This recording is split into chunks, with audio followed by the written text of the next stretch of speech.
Hey, fellas, what is going on? Hello, hello, hello. Good day, good evening, good night. Excellent.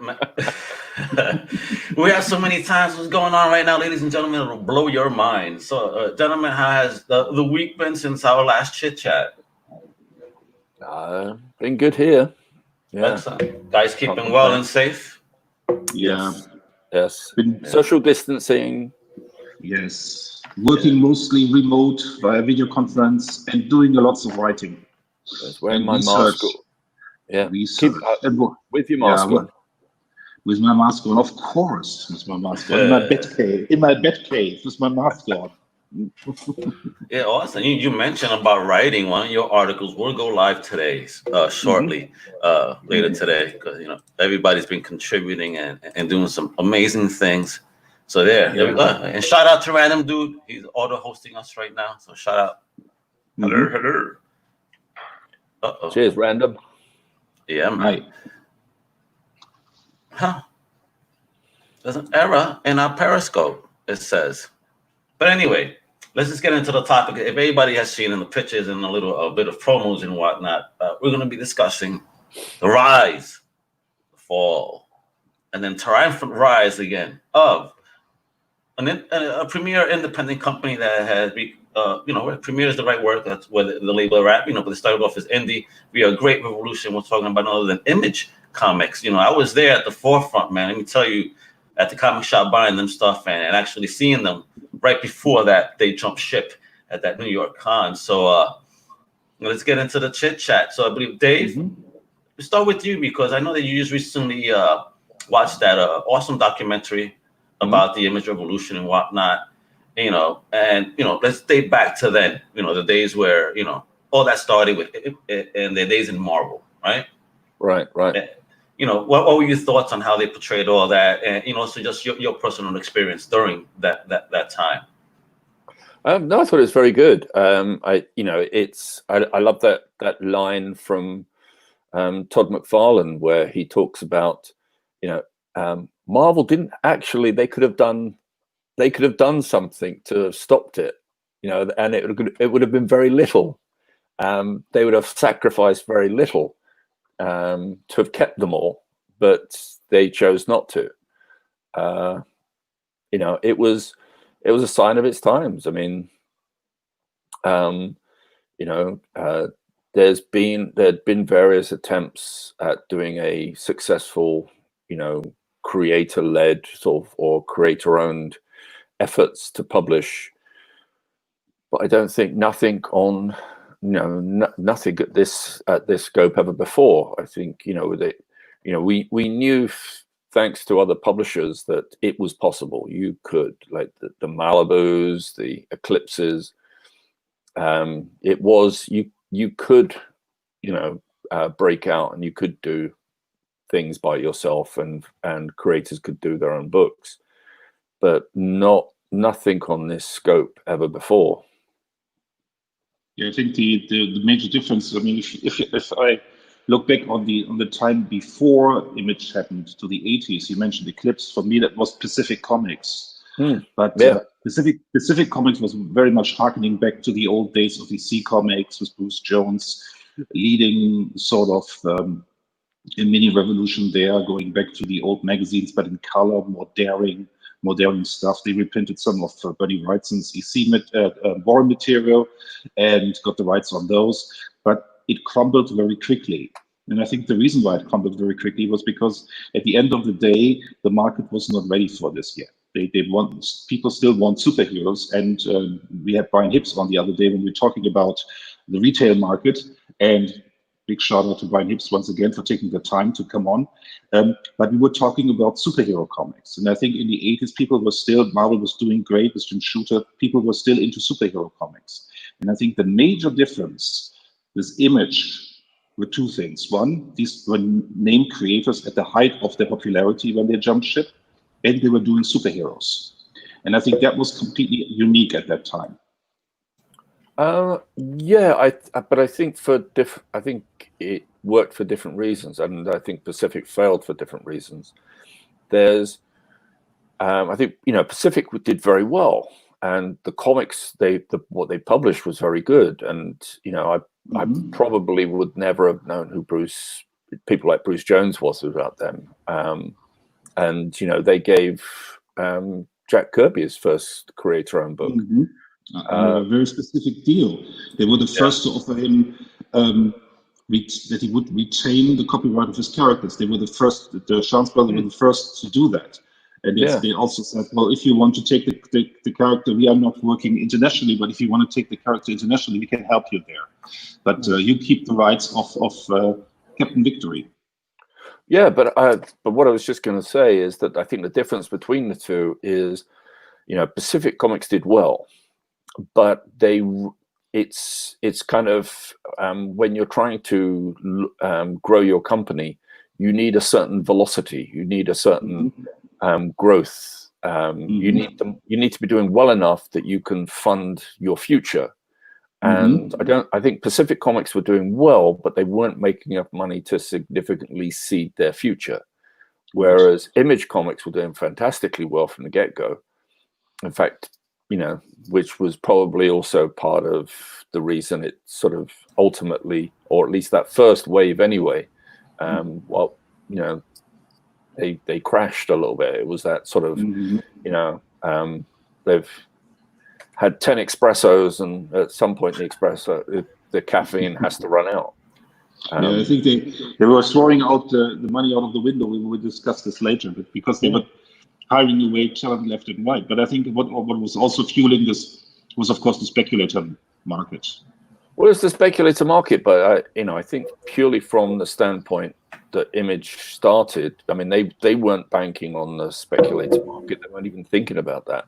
What they were thinking more about is the fact that here was Marvel and DC as companies making billions out of the properties that creators had created.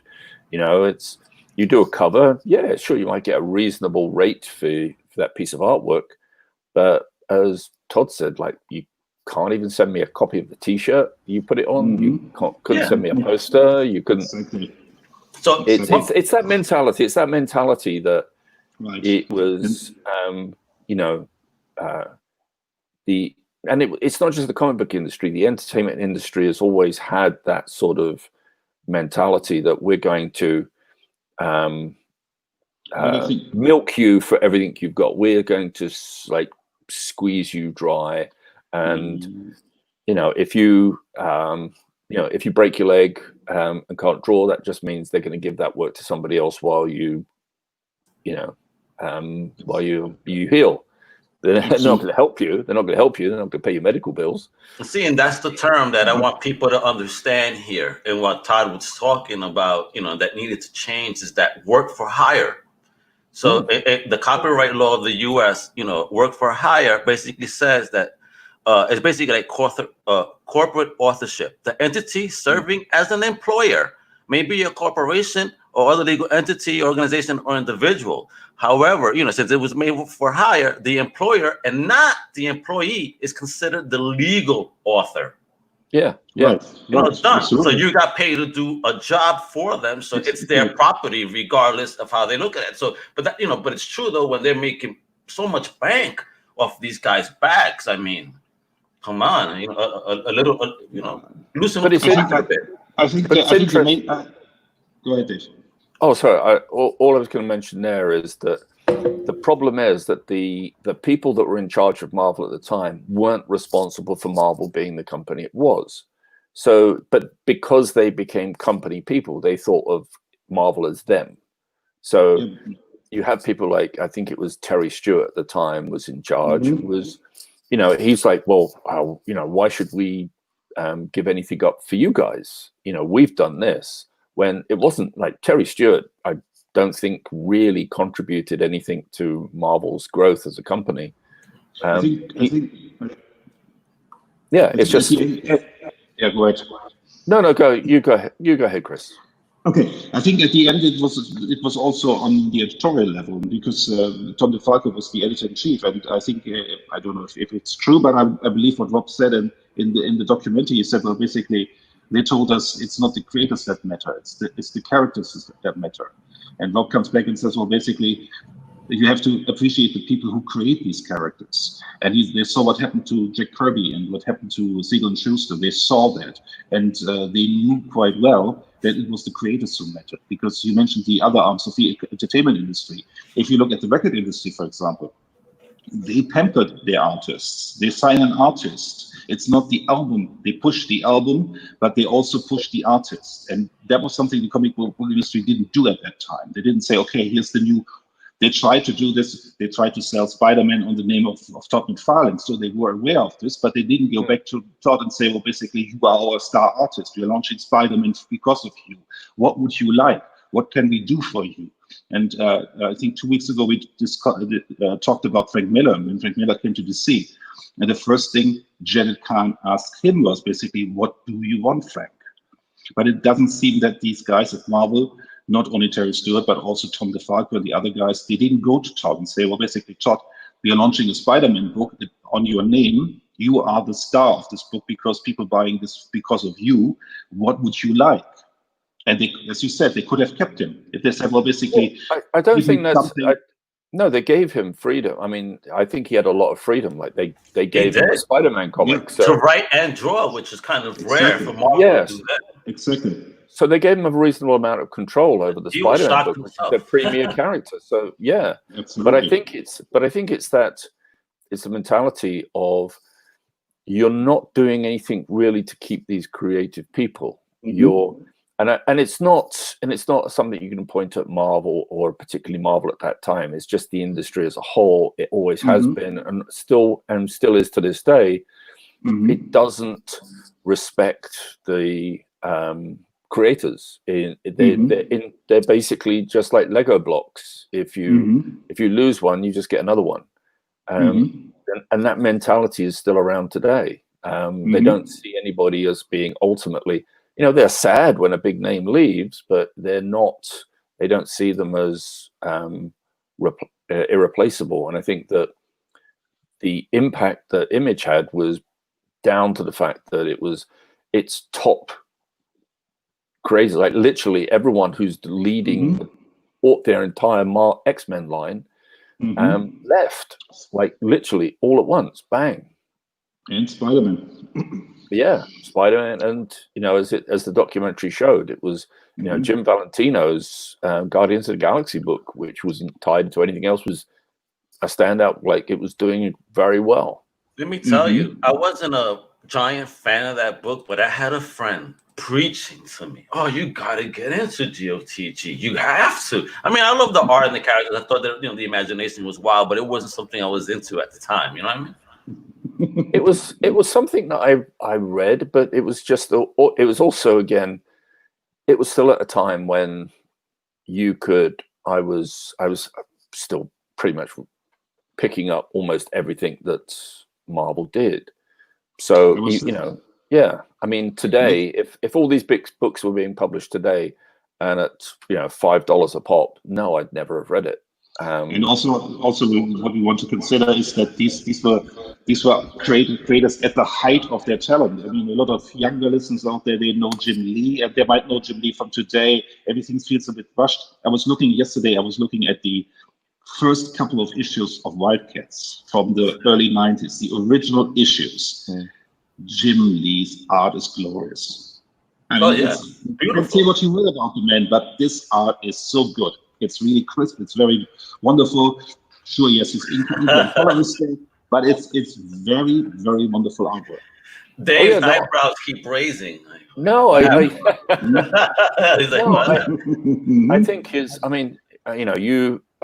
go back and look. I mean, you look at his Jim Lee's X-Men work leading up to the Leaf.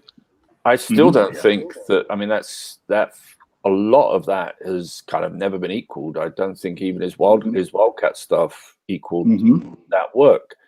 And I think that that was an amazing period of work.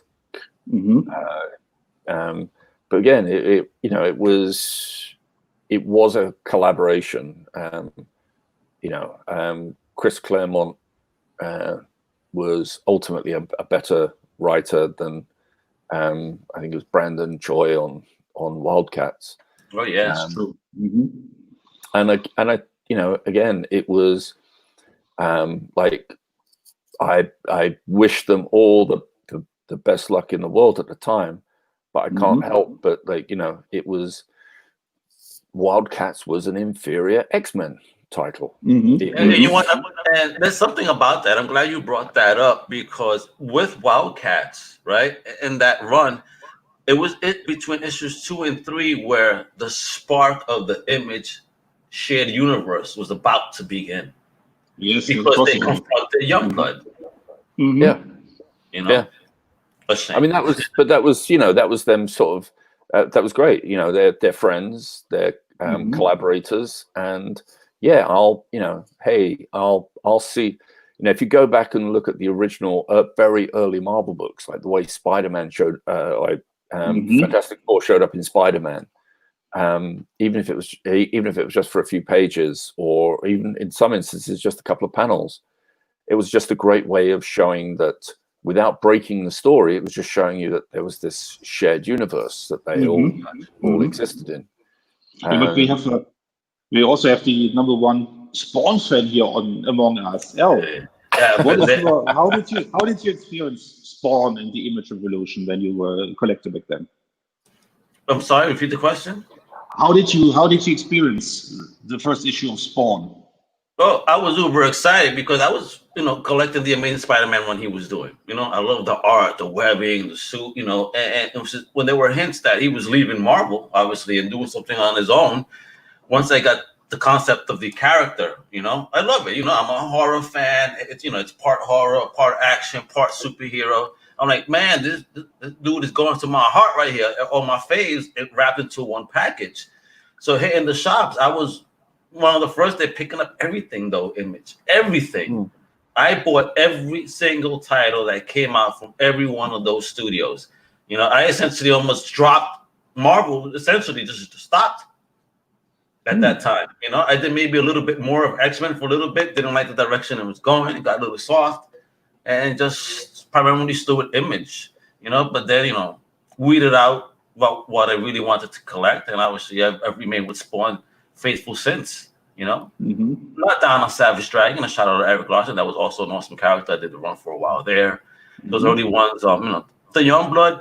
Yeah, it's Liefeld, talk shit, but there were so many first appearances within those first 4 issues of what was to be a shared universe that unfortunately didn't get to happen. Which we'll get into much later on, because even in the re-rise, there was an attempt that's it's better the way that it is. You know what I mean? Yeah.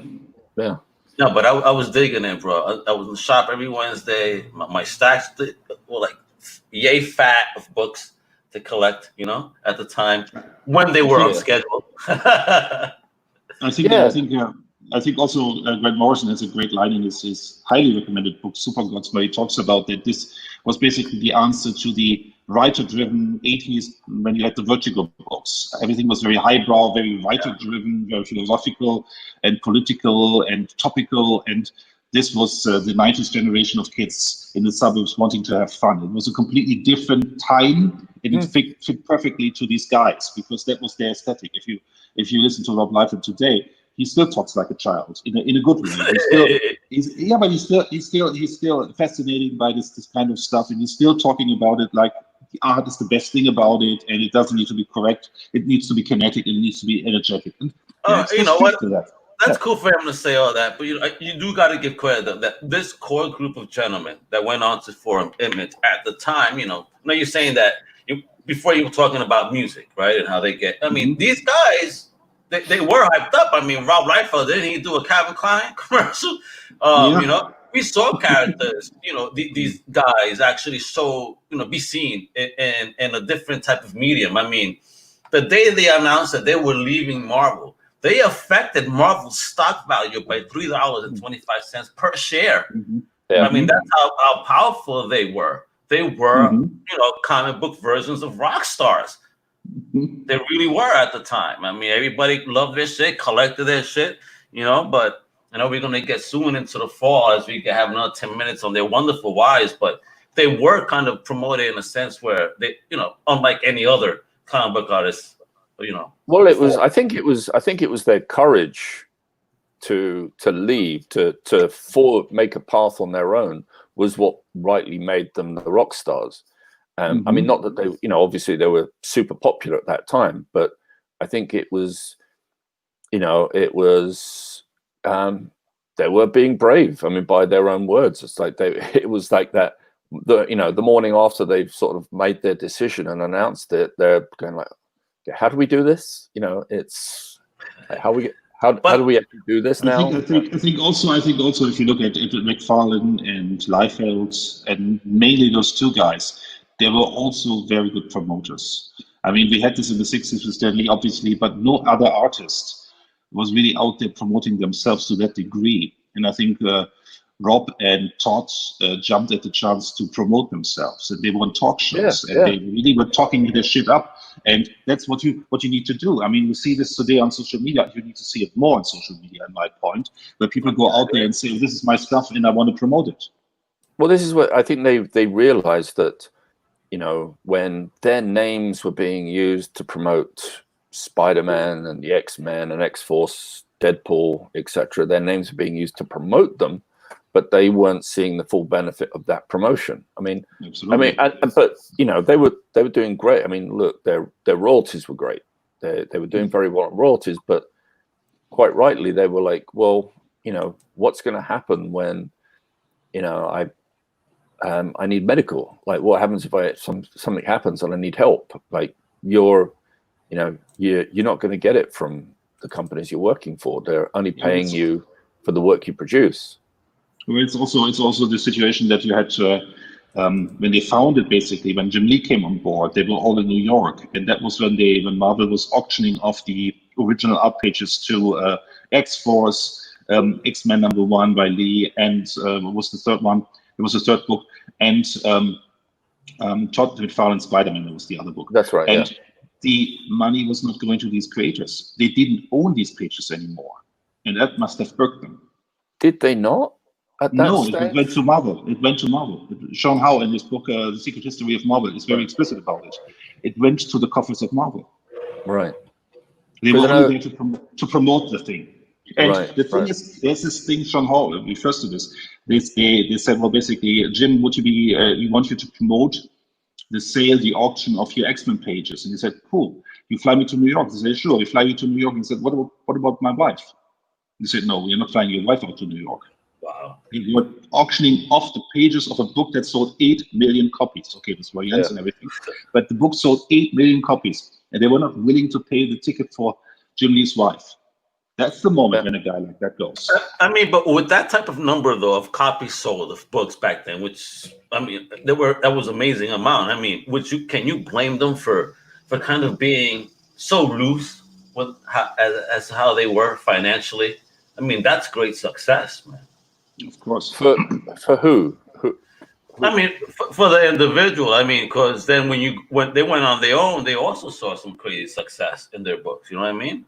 See, it was. I think from Marvel's standpoint of view, they probably thought, well, okay, these guys are making good royalties on these books, so that's it. They shouldn't expect any more than that.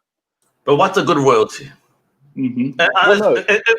To Marvel back then, are you aware of what any royalty rate was and what they defined to be? Okay, this is fair. I mean, do you know what that rate was by chance? I don't know the exact amount of what they were. Do you know a range?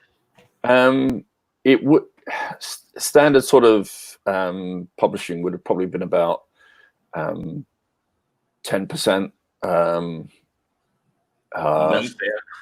There's this. I don't know if it's true, but also coming from the Sean Howe book, Scott Lobdell, who wrote X-Men after Claremont was pushed out. They say he made a 5-figure sum on the book on a monthly basis. A 5-figure sum on a monthly basis. Yeah. Wow. Yeah. And that's royalties. No, I mean, when you think that, like, I know, like, Jim Lee must have made millions on that first issue of X-Men. Sure, you had to have. Come on. Yeah. Well, again, they were the biggest guys. What was it? The biggest, but it started off with this, Youngblood, then it was Spawn, right? Then came the Right. Wildcats, right? I believe right after. Wildcats and then Savage Dragon.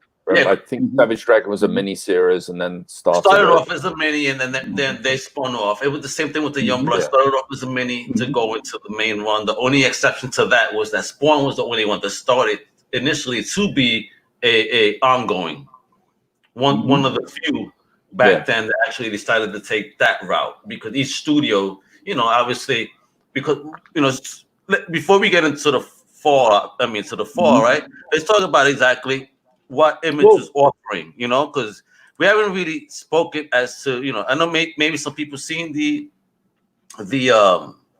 how is it, the documentary and whatnot, but their whole premise, right, where Keyworks is that Image would not own any creator's work.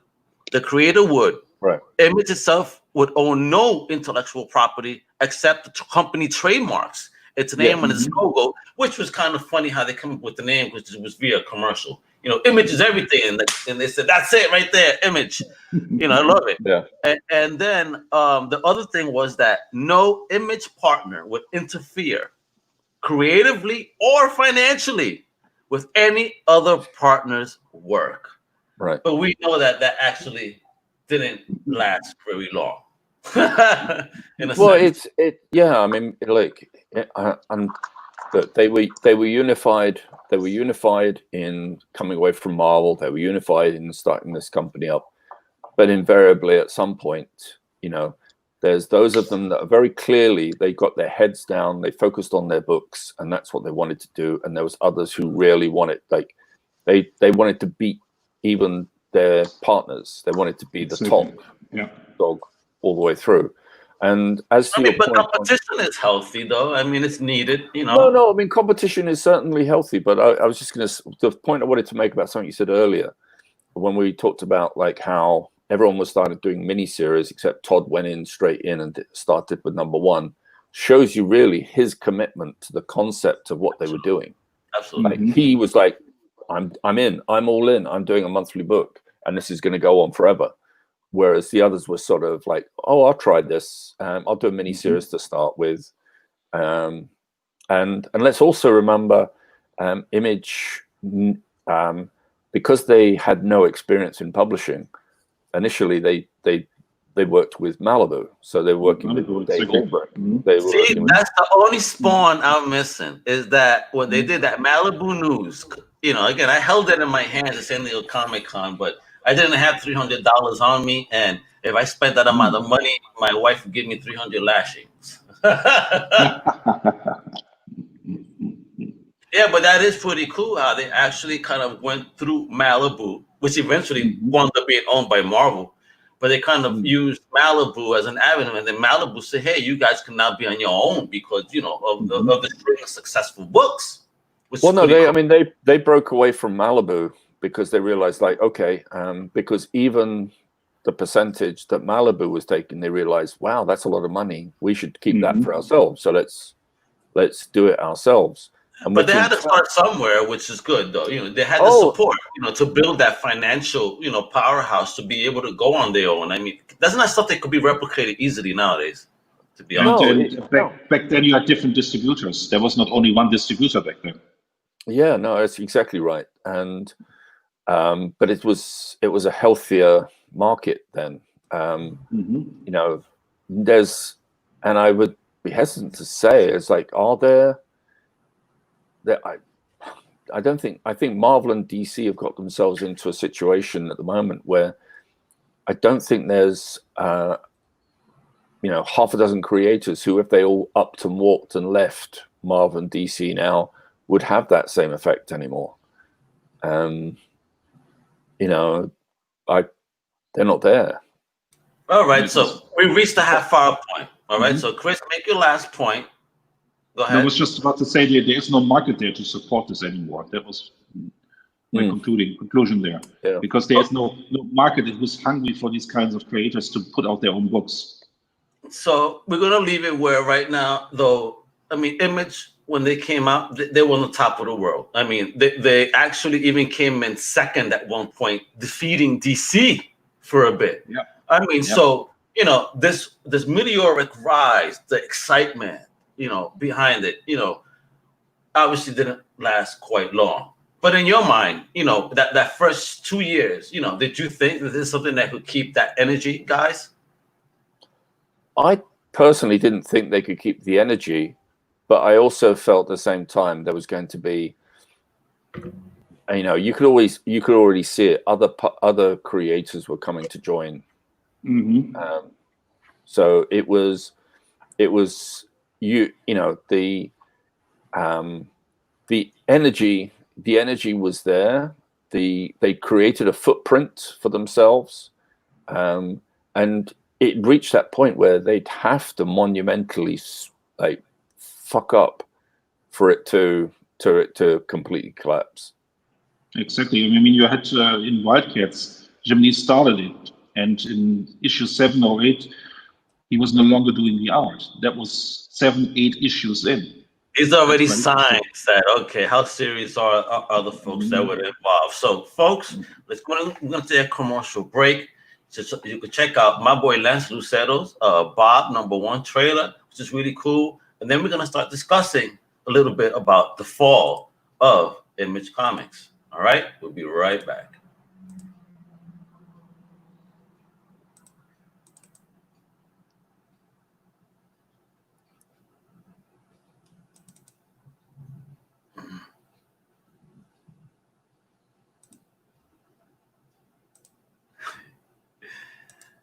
Boo boo.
I love that book.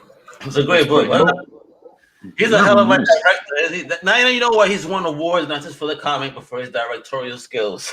He made it so dramatic. I gotta read this again right now. My God, it got me excited. Lance, great job. Warehouse 9, please check him out, man. He's awesome. But he actually even wrote a whole set of columns on Comic Crusaders about, you know, writing and whatnot. So if you're folks, you know, trying to get into writing, he has a wonderful amount of tips for you guys. So be sure to check it out on comiccrusaders.com. Now, fellas, we're getting into the second part here, the fall. The shenanigans that started to hurt this very promising young company, right? And it all started with shenanigans and lateness, living a rock star type of lifestyle, amongst other things. You know, obviously, you heard me earlier that one of the principles was that no creator would interfere with the other, right? Right. But apparently, shit started going down. In that way and many other ways. So, I started off with Dave earlier. Chris, I'll let you start off the floor here, and your perception behind what you think may have, begun to be the fall of Image Comics. I think what we saw is we had basically 6 guys. I mean, there's 7 Image founders, but in the end, it was 6 guys who drove the company, and 3 of those 6 guys, they were content with doing their own books. Jim Valentino, Todd McFarlane, and Eric Larson, they wanted to do their own book. They wanted to be left alone, and Todd was also building his own toy company in secret at that point. But you had 3 guys who wanted to do their own studios. There was Lee, that was Silvestri, and of course Rob Liefeld. And once you have your own studio and you start hiring people, what you do is you build your own fiefdom inside a company. You have your own, it's like what you see in many companies, also in startup companies. There's a lesson to learn for people who want to start a company. The moment you start building walls between the departments, each department will be on their own, and each department wants to beat the other department. We are competitive people, and these people were already super competitive. And instead of focusing to the outside to say, we want to make Image one thing, working against the competition that is DC, that is Marvel, that is the other smaller independents. We are one brand. They began to build their own brand. There was Homage Studio with Lee. There was Extreme with Rob Liefeld, and they all wanted to hire the best people. And naturally, you need leadership skills, you need people skills, and you see it in the documentary very nicely. Rob was acting very much like a child. They were building big things out of the comic books. The Clubhouse. Clubhouse. And what you heard of Jim Lee was he was going around, he was critiquing his people. He was giving them tips on the art and say, oh, you do this like this and do it like this. But could you imagine, not to interrupt, Chris, but could you imagine, though, as a boss, calling out your team, come over here, guys, this is how you draw heads, because that was the example in the documentary. So you have to be surrounded by your art team, like, this is how you do it, coño. You know what I mean? Yeah. That is take charge, bossy shit right there, boy. Woo. Yeah, but what's also included in that is the willingness to step up and to lead the team, to show them, to train them, to improve them. Yeah. And that's a different leadership style of let's build a clubhouse and let's have party all the time. And Devil May Care and the books can come out whenever they can come out. I mean, he had Eric Stevenson this early on, who was keeping the ship afloat, because there's this wonderful story, and that really impresses me about Rob, if it's true, is basically that he had contact to Eric Stevens back then, and he asked, so what did you think about the Youngblood #1? And Eric said, well, basically the writing is shit. And then Rob said, well, basically instead of defending the thing, he said, well, basically then come on board and help me do a better job. And I think that's also a great approach to things. But unfortunately, this was not how Rob was doing things. And then he got into trouble with Silvestri, because Silvestri had all these cool artists. Michael Turner at that time was the top artist, or one of the top artists. He was hot back then, boy. He was very hot. And then they began to poaching on each other. And I think that's something Dave can tell a little bit more about. Well, yeah, I mean, there's stories even of employees from one department breaking into the other ones to photocopy artwork, and then let's start off with the word allegedly. yeah, and like stories going around, and have artwork looking very similar to something that had been turned in the previous week, turning up in somebody else's comic. Like, hey, I drew that, but not for you. But it was crazy. Yeah, but it was. I mean, you can see it in the documentary there, and you got. They don't mention those shenanigans, though. They do. You just see Silvestri's kind of anger, though, and there's apparently stories with him, which is kind of having that poached artwork and not just poached creators or attempts to. The poor man has some good shit, though. Silvestri, I was a big fan of him when he was doing Wolverine. I think for me, he was like the premier Wolverine artist at the time. You know what I mean? Fuck that. I mean, his version of Wolverine was amazing. But of the three creators who were starting their own, like, who wanted more of a line for themselves rather than just their standalone books. If you look at the just general output, Mark Silvestri's books were always just, as a whole, were always put out far superior art-wise than even Jim Lee's were. Top Cow, yeah, man, with the Darkness, Wizblade, Ascension, and so many others. He was creating a very cool universe, unfortunately. But he was also steering a little bit more adult in the sense that while Rob was doing books for 13-year-olds, he was catching some of that glitter. He was catching our vibe at that age. He was catching our vibe at that age in the right way to keep us interested in the genre. And I think Mark Silvestri captured that with Top Cow really well. But it was a shame the shenanigans that he had to go through, because unfortunately he was one of those partners that said, "I'm not taking this shit no more, and I'm out." You know, and he stepped out. But one of the biggest things that hurt Image was at the time was the distribution. The books were late. When apparently there was this time where there was like 36 books coming out from them, or 36 books overall in a certain month that were going to be late. And Image owned over half of the amount of the late books. Shoot. And I think it's just worth. I just want to point out briefly that why something like that is so important, because a lot of people who are buying comics, they don't understand. Like, well, okay, so a book's late. How, no biggie. I mean, it's like, I'll get it eventually. The thing is, if you've got a line where half of your books are late, and those those books amount for, if every single one of those books represents 200,000 to 300,000 sales, retailers, when they've got a limited budget, so what they have to do is, when they look at the catalog that comes out, they're reliant on those books turning up on time so they can sell them and pay their rent. Exactly. So if a quarter of the books that they plan for their store to basically to keep themselves employed and pay their employees don't turn up, and they don't have any other books because they can't shift that, it's too late to sort of buy some other books they might have bought instead, they get screwed. And then all of a sudden they end up with a whopping load of titles all coming all at once. So the following month they get like 3 times the titles they'd ordered, and they have to sell them. Then they have to sell them all. It's also eventually, at a certain point in time, you're also hurting the cash flow of the company you're still building, and that is what happened to Image. Well, you're growing. You're trying to grow the company before putting the foundation down. Like, they thought that they were the foundation for the company. They thought that they were the bedrock of the company.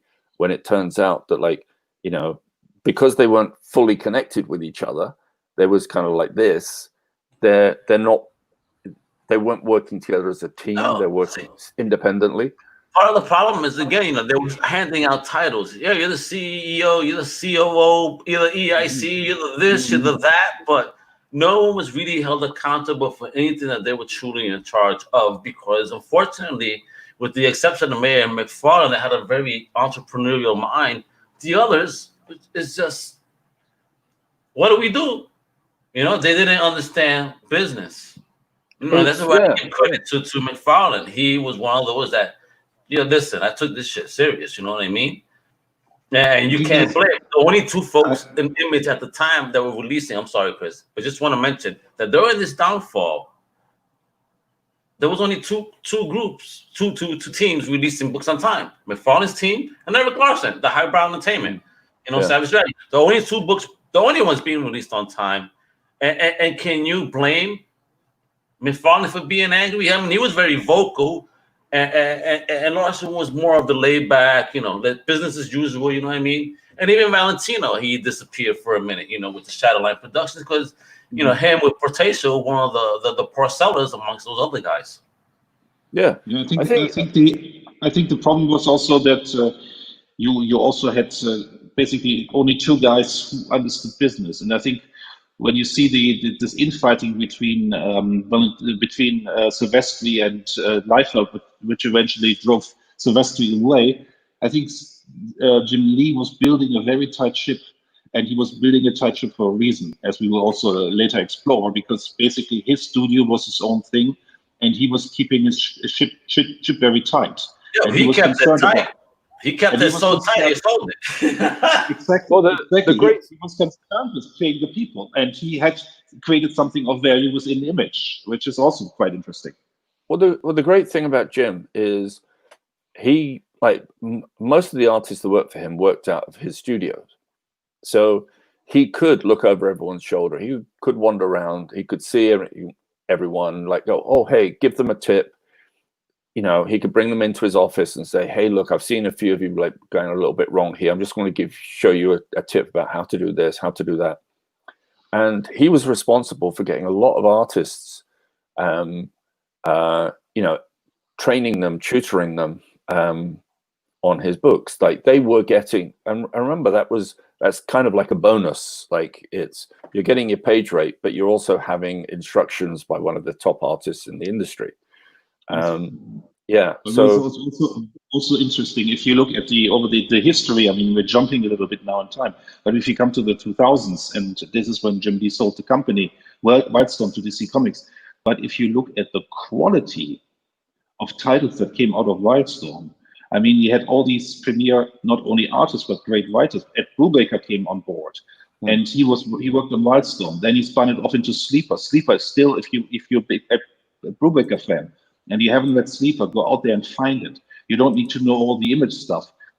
Ed Brubaker created his own wonderful series within Wildstorm. Then we had The Authority with Warren Ellis, and then later Mark Millar. I mean, the Wildstorm books, Alan Moore was doing his stuff under Wildstorm. The Wildstorm line that Jim Lee built there, even after he had sold the company, is incredible. yeah. He definitely created an amazing line of characters that we all wound up loving, you know, and we got to see at least a little bit of iterations of them in the DC label when they released it. I mean, you know, didn't we get another Authority run? Kind of a Stormwatch, was it eventually? It spun out. Authority spun out of Stormwatch. Oh, you mean later in the New 52? They relaunched it in as was it Stormwatch, I think. But it's quite amazing. And what really drove the company apart was that Rob Liefeld all of a sudden started his own new company, Maximum Press. Yeah, and this was something that was crazy. I mean, because how could you start another company within one company and not expect other people, because you didn't say shit, to think like, yo, you milking off of us right now? What's going on here? This is bullshit. And, you know, and that's a fucked up step, because if you don't talk to your partners and do some shit like that, that's foul. Just what was even worse, I mean, that happened before, I think, was that Marvel came to Jim Lee and Rob Liefeld and said, here's $3 million each, $3 million each, and that was in the 90s. We outsource Captain America, the Avengers, Iron Man, and another book to you, and you make your own thing, and we pay you for this. They outsourced their main titles to Image Comics. I mean, it ran under Marvel, but it was basically produced by Image Comics. I mean, it's crazy. And McFarlane was pissed the fuck off, because he's like, yo, we're trying to crush the competition, and now you're going to start working with them as leaders of your own publishing company? You know, like, what the fuck's wrong with you? And I get it, and I get that too. I mean, to me, that's a sign. It shows you a sign that something was failing. If you're going back to the company and doing that, it means because as a leader of a company too. I mean, you're not just some Joe Schmo off the street. You have your own publishing arm, if you will, and you're going to the comp. That shit is crazy. Yeah, you're taking and you're also telling people you need the money, which probably, if you look at what Jim Lee was doing, you know, you're looking at like, you know, if you are the best artist in your stable and you don't have the time to do a regular book, you're helping other people, you're taking care of business, that in of itself shows you that, like, that's a big problem. And Todd McFarlane acknowledged that it was he couldn't draw his own book and run a toy company. You know, and he opened also behind the backs of the Image founders, because they didn't know about it until it launched. apparently. Yeah, but that was a different business. That was a different Yeah, business. exactly. I Exactly. agree, but I think that if you're still within a network of folks, you know what I mean, that you started something, just to kind of just throw it out there, just say, hey guys, I'm doing something separate in a different industry, just to let you know, okay? I don't want you to step on my toes and think that I'm doing something shady like someone else did. Because again, I think communication is key in business as an entrepreneur. You know But what don't I mean? forget, he also did, Todd did a line of Wildcats figures, and he also did Savage Dragon figures. He did. They weren't So, pretty. Not those. what's Those that? weren't very pretty though. Yeah, but you know what? He'd helped them. He didn't have to. And again, if My father like, is the man. No, the top father. I listen, man. Out of there's many entrepreneurs that nowadays I kind of have a little respect for. You know what I mean? That he's definitely one of them that I respect. But, he has a voice and he tries to use it and no nonsense. Don't give a F type stuff. And sometimes that's needed and refreshing. no, look, if Todd also, if he also saw that some of his other image creators were kind of working against the collective, yeah, he's probably going to go, well, look, okay, well, we started this together. Well, I'm going to do this by myself and see where it goes. Like, I mean, again, he didn't know how. He just thought, oh, let me just try it. Let me just try and do this. And why distract your other creators in something that may or may not work? Understood, but it's just I like to be open. Just me, personally speaking, where it's like this is what I'm gonna attempt. I don't want you to think anything is not gonna distract me from my work. I just want you to know this is what I'm doing, and just don't think it's gonna affect anything else I'm doing. Yeah. So just for clarity's sake, because unfortunately we live in an era where if you don't communicate properly, people think in a very negative aspect. Unfortunately, so to be me personally, I that's why hey, this is what I'm doing, guys. Even if it doesn't matter to you guys, it's just hey, this is what I'm doing, so you know. But maybe well, I was just going to say, maybe he just saw that, like, based on the behavior of the image creators already, like, he maybe just felt that he couldn't trust them or certain members of them. So I would say certain, because there was others that took their craft very seriously. Because again, look, even though Silvestri did wind up leaving, Top Cow. Yeah. I mean, Image with his studio said, "Fuck out of here." He did come back. Yeah, you know what I mean. To continue, only after Liefeld left. After Liefeld left or was fired. But I think what we should also touch upon that but ultimately, I think that all of this could have gone on for a while longer. But what really happened was that after this third or fourth year, the speculator market dropped out. And people were really wise to the fact that it makes no sense to buy 10 copies of Spawn, because at the end of the day, it's a paper to line the birdcage, as one of the commentators said in the documentary. Because basically, how many issues of The Death of Superman can you really sell today? And it was really the market completely dropped because the speculators left. It happened to the card industry before, the trading card company before. I was big into cards, bro. What? I was big into cards. And then, you're absolutely right. That shit died. Things have life cycles. And if you can't keep people engaged in a positive fashion, it's going to die, man. It is what it is. Yeah, I mean, it's always that people always see the end of the story and say, oh, Marvel is so successful. But basically, Marvel filed for Chapter 11 for bankruptcy protection in 96, early in 96, and I was in Ann Arbor. It was on the radio. And that was what? Just a few years after. Crazy. Yeah. I mean, it's unbelievable. Image fed off the speculator trading card market as well. Let's get into that. Again, part of their fall was just, I think, also stretching out so far and not being able to deliver that shared universe that we were promised, in a sense. Well, the thing with the trading cards is none of them had the time to actually do a full trading card set. So if you look, I think Comic Images were the company that they had their big deals with. All of those cards consisted of panels taken from the comics. So what they did do is they made sure that when they were drawing their comics, they were basically drawing a trading card set as the comics. So there was lots of these pinups panels that didn't really make any sense, but they saw it as like, well, I'm saving myself time by I can make at least 10 trading cards out of every comic. So every few months they had enough to do another trading card set. Throw in maybe a couple of new cards, a couple of sketch cards or something, but and again, it's people are buying over the top for cards that, hold on a second, there's no new artwork here. Yeah, so they've kind of fed off it. They did very well out of it, but again, I think Image's fall is like, at least this period of it is a great, just Image as a whole, as a case study, is a great thing to look at as far as if you're thinking about starting up a publishing company. Absolutely. Watch this documentary, take a look at what the pitfalls of publishing.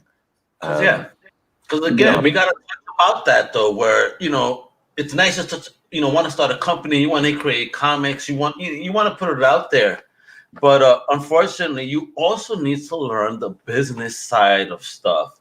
You can't, your shit could be a hit. And I'm sorry I'm using this language sometimes. It's just, but at the end of the day, you're creating product, right? And if you don't know how to push the product properly, you're gonna fail. You got to learn that very business side. And again, as I mentioned earlier, McFarlane and Larson were the only two of the initial creators that actually came in with a business mindset to try and keep going. Everybody else had a rock star. Look at again. Let's go into Extreme Studios for that moment where Rob, in the documentary, he asked one of the creators that he had jumped on board, what was the best part of you working with us?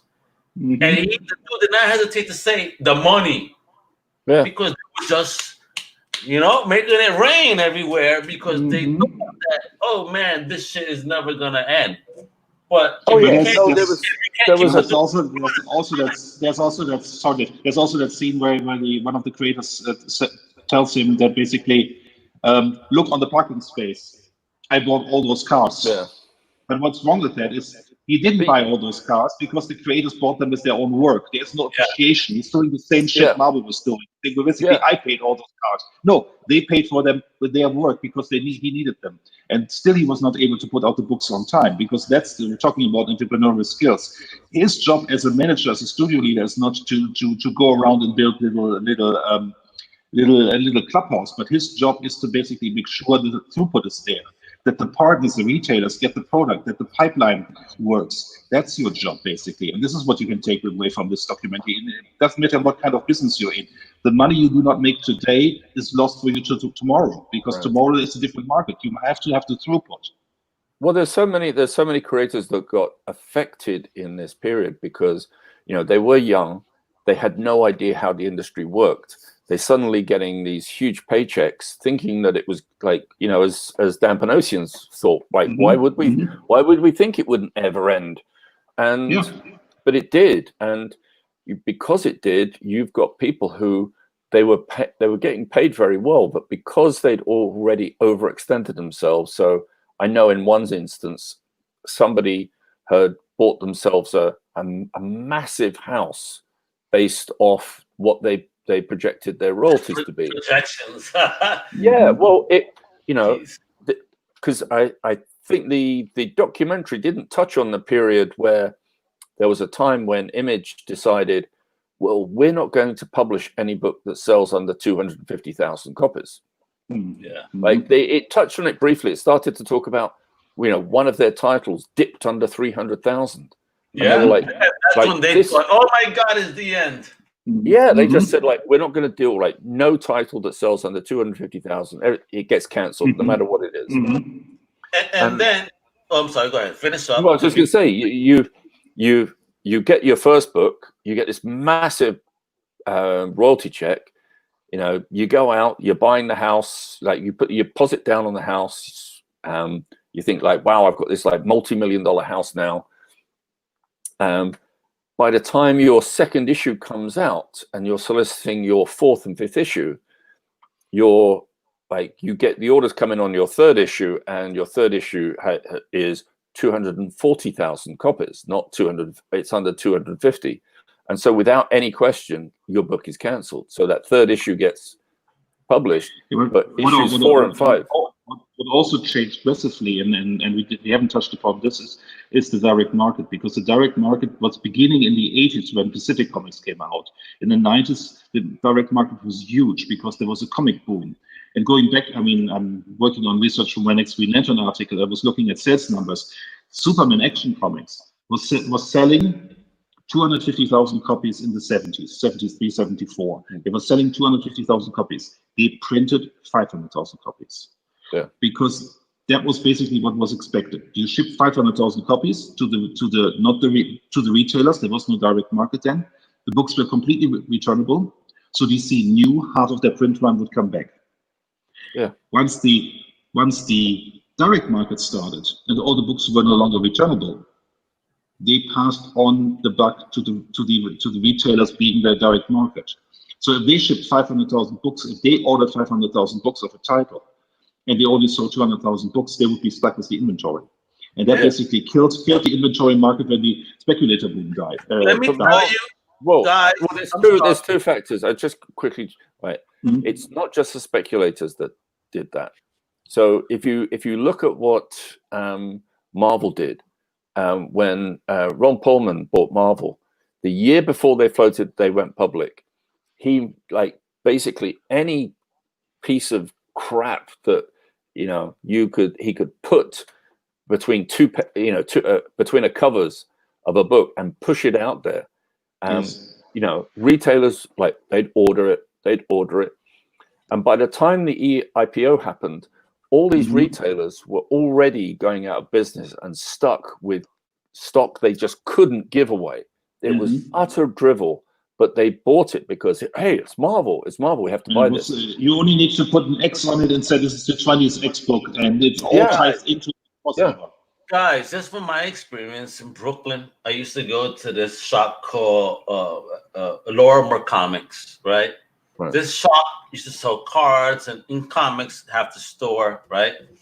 That inventory boom you're talking about totally is what killed that store. Because, over the years, as I went to the shop, I would notice cards would diminish. There was more long boxes and more long boxes. You would walk in, there was basically tons of long boxes, and you dip into a long box, half the box was the same issue. Because retailers were banking on that speculator end of it.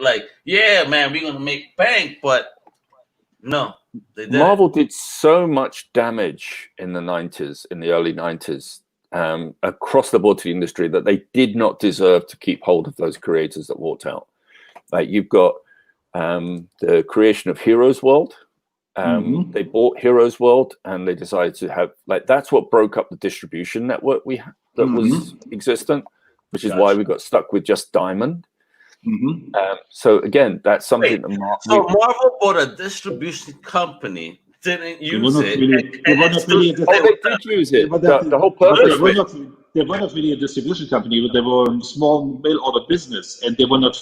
It's similar to what DC is doing now. It's basically they put all their eggs into DC is putting all their eggs into one basket, but two retailers who are not really distributors. And what Marvel did in Heroes World was, we have this mail order business. We put all our business there, and they couldn't sustain it. They were too small.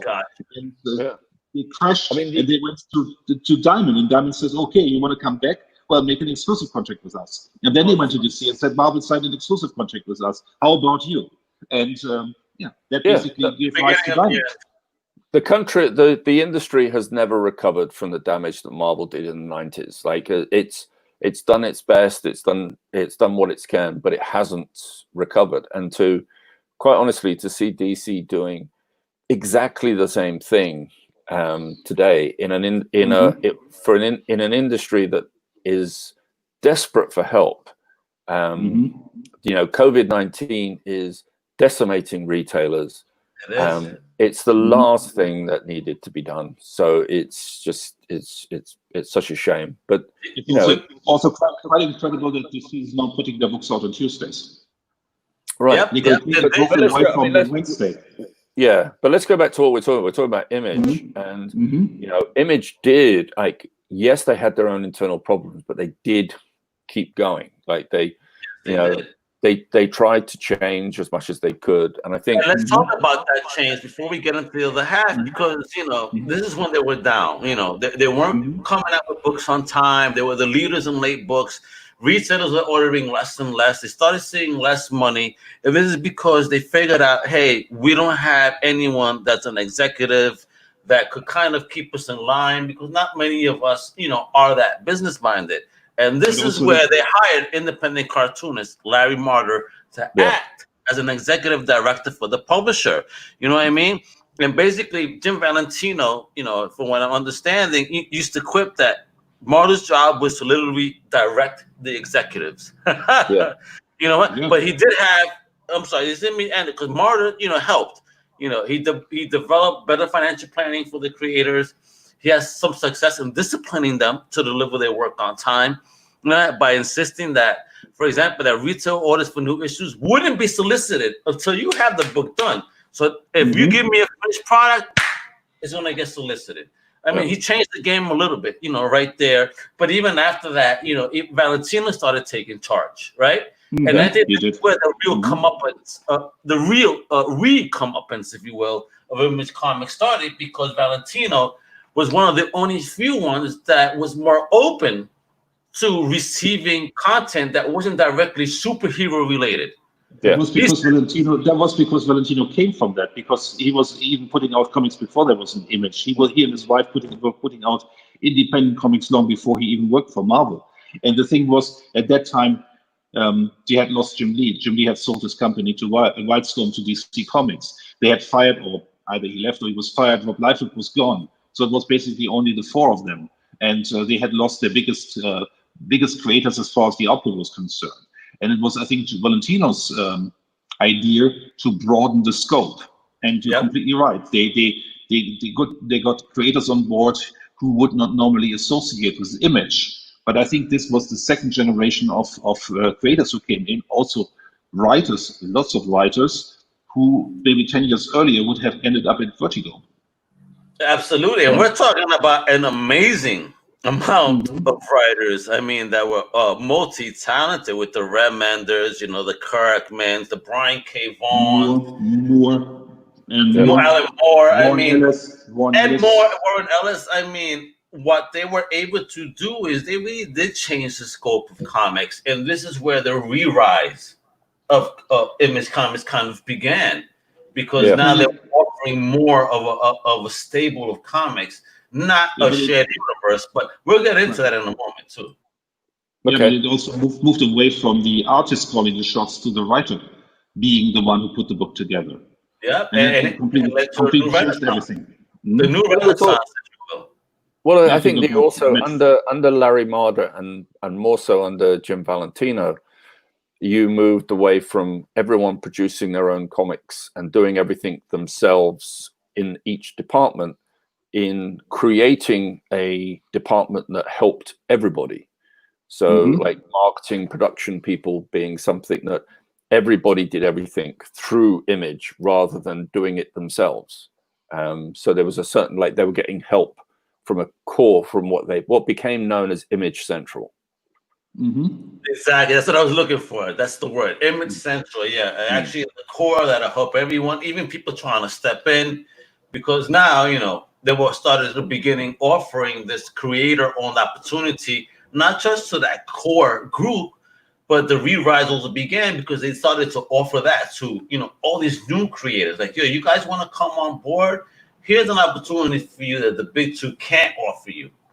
I think what the departure of Liefeld and Lee showed them, the Image guy, is that forget the studio crap. Every creator is doing their own books. There is no ownership. There's no studio. You don't hire any employees. Image doesn't have any employees other than, I don't know, maybe a few guys to put the lights on. But you don't run a studio. You have the creators. The creators are responsible for their books. Yeah, and here we go. So before we start talking about the re-rise and we go into the next commercial break to talk about that, what was, Dave, you mentioned this before, so Image changed a little bit in offering this opportunity to a whole bunch of creators, but what was that thing? Well, did they take how much they got to take a cost up front, right, in order for you to yeah. I mean, so for every comic that is published by Image, Image takes a flat $2,500. So that covers every them handling it, them putting the logo on the front. They don't really promote any titles other than just to initially, if you have a press release for your first issue, they'll send that out. If they, most titles get at least a page in Diamond Previews for the first issue, and then I think it drops down to half a page, which is included in that. And when you actually think that a full page in Diamond Previews is about $2,500, the value of Image becomes, you can see that, like, oh, actually that's a really good deal. Like literally the $2,500 would be the cost of an ad anyway in there, and you're benefiting from their production, even design, and their brand value. Yeah, and of course the brand value. Yeah. All right, so let's take another commercial break. I want to present to you guys the second issue, if you will, of Bob, and then we're going to get into the re-rise of Image Comics to close the show. So let me go ahead and do my screen share with audio. That's what I didn't do before. Man, technology, huh? All righty. So we get into this bad boy now.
Man, doesn't he make dramatic ass commercials? Man, shout out, Jesus, bro. You gotta make me excited for Bob over here. Non-union psychic. Man, he's a non-union psychic. I mean, he wouldn't be popular in New York, apparently. No, everyone's pro-union now, so. That's okay, you know what I'm saying? I get it, man. So, guys, I love you guys. Don't form a union against me because then I have to get rid of you. No, just fucking around. Now, with that, we got to talk about this re-rise, right? So we got into a little bit how, Valentino started opening the doors to, a little bit more of a different, because they started getting known as just, this superhero brand, and they had this very unconnected universe, if you will, And when Valentino opened the doors, like to what Chris mentioned earlier, a whole ton of new creators coming on board. I mean, and even that funny story with Robert Kirkman, how, Walking Dead, got born onto, being told no. And he goes, wait a minute, there's a whole twist with aliens. I mean, he bullshitted. You know how they say they bullshit your way to the top? I think I think no one has done it better. Robert Kirkman. He boosted, but he created a story that I believed in from the get because I'm a zombie fan. And I've mentioned many times to you guys, I told my friends, yo, you guys got to check out this awesome zombie book. And these dudes would tell me, oh, it's black and white. It's not going to last. I'm like, what? It's about story. I mean, I've always been a story fan. Yeah. Not so much. I mean, the art could be a little whack. I don't care, but if you capture me with the story and the words, man, I'm in for it. I have my own imagination. I'll make the art look better. I think I mean, Kirkman was, of course, extremely important to them because Walking Dead began to sell like gangbusters later on, and then it was a TV show and so on. But I think what about 6 when they noticed. With Image noticed. But I think what kept them on track and really led to the renaissance of Image, if you will, was if you go back to the history and go back to the early days, there's one person that goes through the whole company for all those many years, and he eventually rose to the top, and that's Eric Stevenson. He was there from the beginning, more or less, and he was there also helping Kirkman to sell The Walking Dead to Valentino and get it done. And then Eric Larson succeeded Valentino, but Eric Larson was there only for a short period of time, if I'm not wrong. And then and just to say about Larson, though, and his managing style, he kind of kept it on par with what Valentino was doing because those two always kind of had the same mindset as like, I don't want to step on too many toes. Let's just keep it business as usual. And they really followed rule number 2, where let's not step on the toes of the other creators. They respected that shit to the core. But I think Eric Stevenson was the first who really went to the conventions and he really gave speeches and said, well, basically, why are you still ordering these Marvel books, the DC books? Look what we are doing here. This is a very good alternative. Start ordering Image books because we are offering an alternative here. We are giving a platform to all these exciting new creators, and we brought in a ton of new creators. I mean, if you look at Matt Fraction, DeConnick, you had Brubaker has an exclusive deal with Image now. He can basically do what he wants. This is the kind of cooperation Eric Stevenson really put to the forefront. And I remember this very clearly when Image was had their 20-year anniversary in 2012. They put out 3 books. They put out a book that fell by the wayside very quickly by Jonathan Hickman, The Manhattan Project. It was kind of cool for the beginning, but they put out two very, very stellar books. They put out Fatale by Brubaker and Sean Phillips, and they put out Saga, which turned out a massive hit in Brian K. Vaughan. Brian K. Vaughan, Fiona Staples. That was a massive book, and I think if I remember going back into the years before, I mean, DC had the New 52 in 2011. Digital became more and more the platform. I was on Comixology the whole time, and I was looking, okay, what alternatives are there?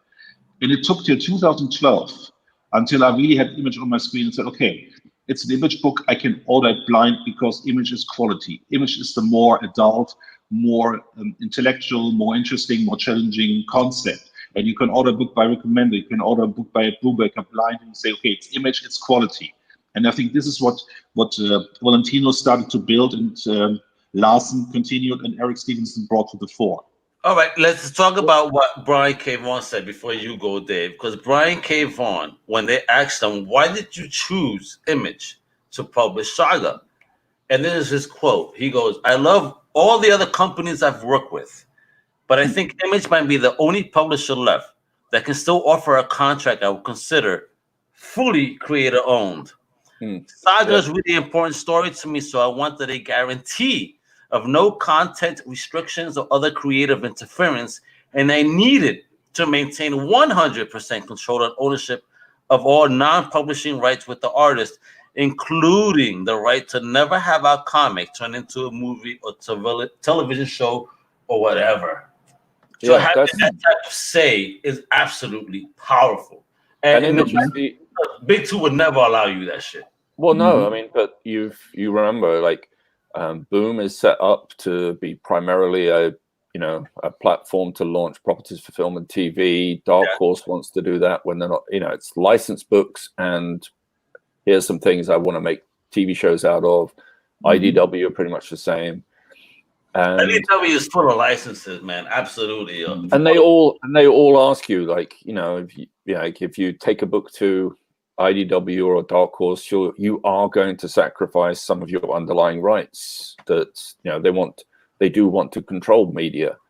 They're no longer about publishing comics for comics' sake, which Image is. They want IP to own and push forward. And whereas Image allows still, you to own your own IP. Yeah, Image is still purely about, we're publishing comics. Like, you know, that's our primary purpose. And I think it's also worth pointing out that the Image founders still actually have a lot of say in what goes on.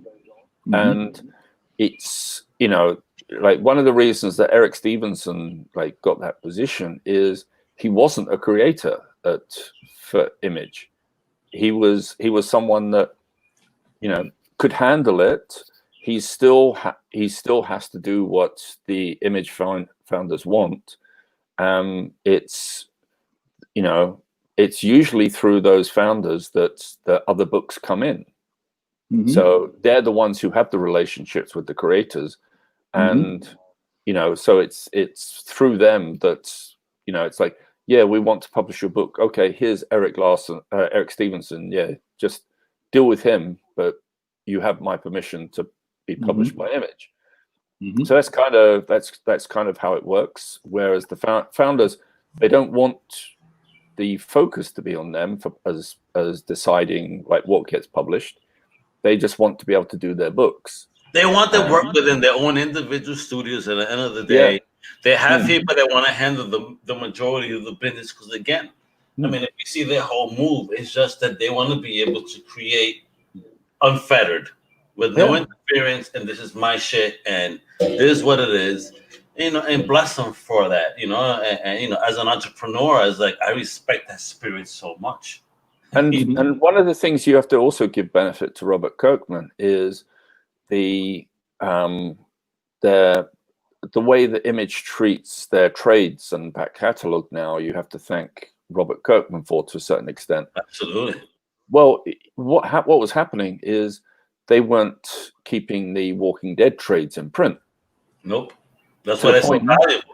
Yeah, to the point where Robert Kirkman had to threaten Eric Stevenson with taking his book away from Image if he didn't put all the trades into print. And it was when they kept all their trades in print, the Walking Dead trades in print, is when the sales really took off. Because the new reader is a trade reader, man. They're not an individual book reader. Yeah, if you go in and you've heard about the Walking Dead, but like on the shelf is trades 2, 4, and 7. Like, you're not going to buy any of them because you need to at least start from book 1. And if you like it, you want to be able to go back and buy 2, 3, and 4. Like, you don't want to go back and like, oh, I've read 1, but I can't buy 2 now. Next one is book 4. You know, and it's like, you ask the retailer, it's like, oh, can you order me 2? And they go, oh, it's out of print. Well, all right, I'm not gonna buy any more of these books. So, you know, he basically told them what they had to do to keep him. Yeah, it's a boon to Image to have these trades, because that's also where Image makes a little bit more money on them, right? Yeah. They unlike the periodicals, they actually in joke. They get a royal. Image actually makes a royalty off trades, so it's not just a flat fee. Okay, so they make some money back on the trades, but not the individual issues. Yeah, they get a flat fee on the trades and the royalty, so they actually they make much more money from the creators on the trades. Let's also just talk about the resurgence of that. I mean, Robert Kirkman, right? He did want to create this unified universe eventually, right? The Image United book, if you remember, that only went 3 issues in and then died out. It's like, that's what, okay, you know what? We will never have a unified superhero universe from Image. That shit failed miserably, you know, 3 issues in. But you also got to give credit to Kirkman, because he also brought LIFO back into the fold. Exactly. After all that bullshit, It was that you guys can't be Image without It's, like you said you have to give Robert Kirkman credit, not blame. Credit in the books he's created, blame after the fact, because he brought him back, and it's, again, I get it right today talking about his book Brigade. He goes, well, if you don't update your address, I can't send you the book. Funny thing is, I hope he wasn't talking to me, because I've been updating my address and I'm still waiting. So, bro, where is my book? Maybe get Chris and Dave after you. It'll be dangerous. Yeah, but it's also interesting that if you look at all going back at the founders, apart from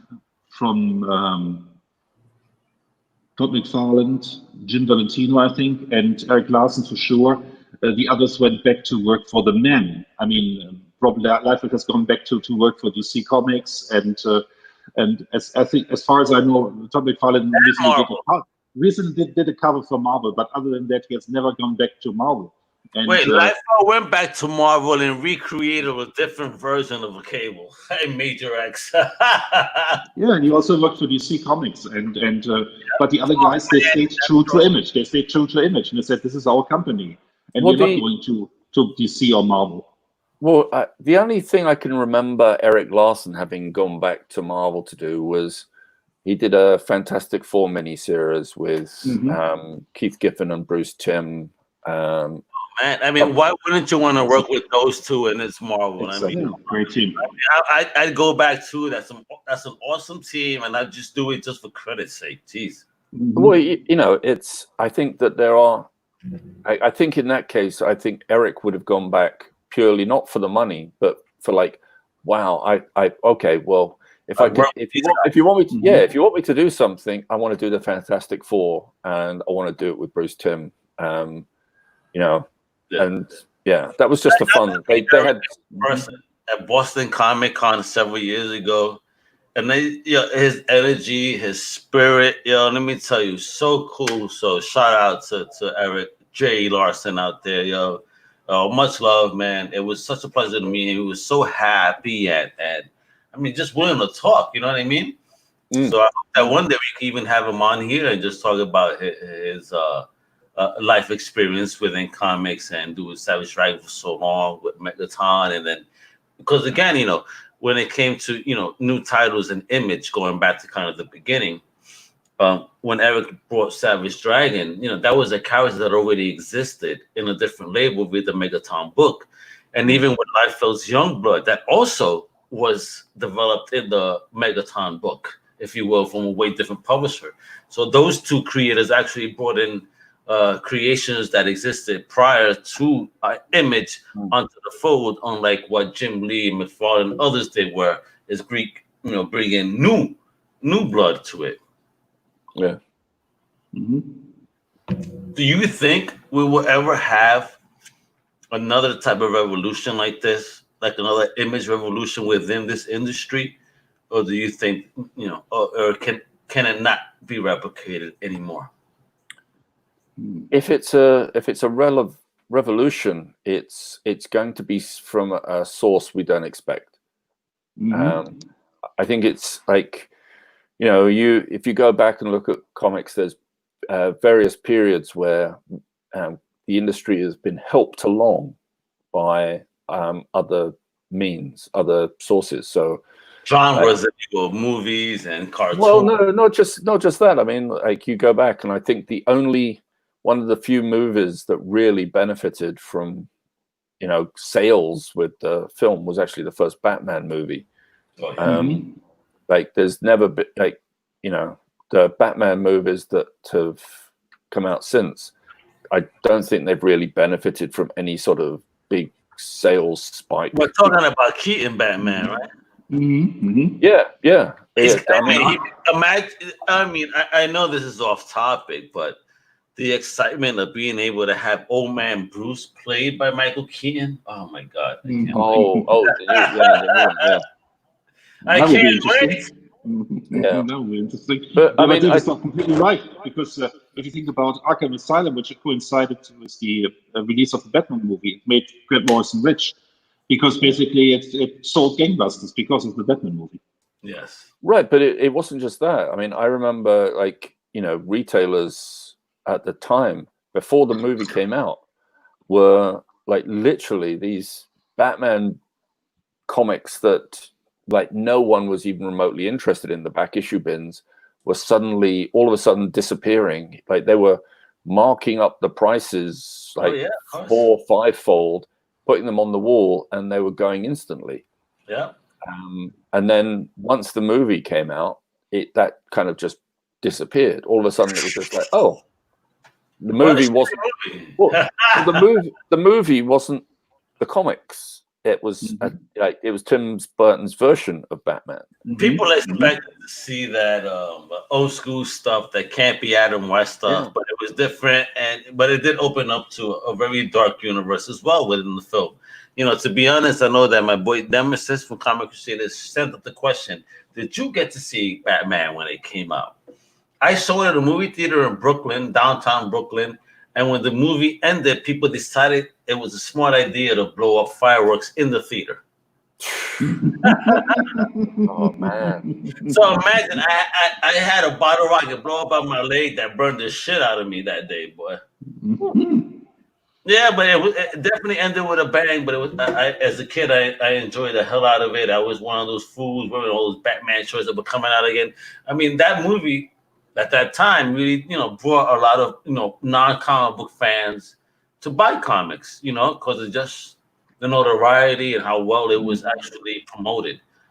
Something we would see again today, honestly speaking. You know, they promoted it differently then. Even when we see new comic book movies nowadays, regardless of the brand, whether it's a Marvel, DC, Image, Independent, I mean, we don't see that same type of promotion anymore, to be honest.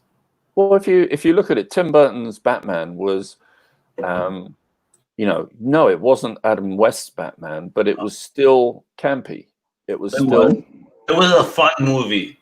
It was fun, and it didn't take itself seriously, and it wasn't trying to shoehorn in comics continuity into it. It was just it was a Batman movie.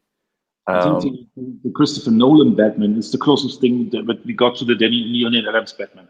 Yeah, true that. Wow, nice point, Chris. Excellent. So with Image, right? You know, we have all these amazing creators. You know, they graduated from the independent label into what is now the premier label. Because we have, you know, 3 tiers in comic books: Big 2, Premier, and Indie. Do you think any other companies will be able to achieve the success of an Image to graduate to that point?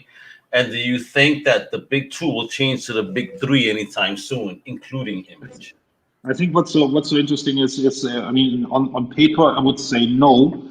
If you look at the market share of Image is around 11%, and the next competitor is around 5%, 6% at best. And you look at this and say, okay, there's DC, there's Marvel, then there's Image, and then there's a bunch of other creators. But with me writing all these columns about comic book history, it opened me up to see the bigger picture. And there's just one example I'm going to give. It's basically, if you go back to the 60s, Archie Comics was in the top 5. They were selling in the top 5. You cannot imagine this anymore. But Archie Comics was selling. Archie was selling. Betty and Veronica was selling. They were outselling Superboy one year. Superboy was number 3. Then Archie was number 3. And you say, okay, this is kind of crazy. But who's to say what is in 5-6 years? Maybe in 5-6 years there is no DC Comics anymore. We don't know this. And we don't know what the market will bring. Maybe Dark Horse and another publisher merge together. We don't know what the next big thing is.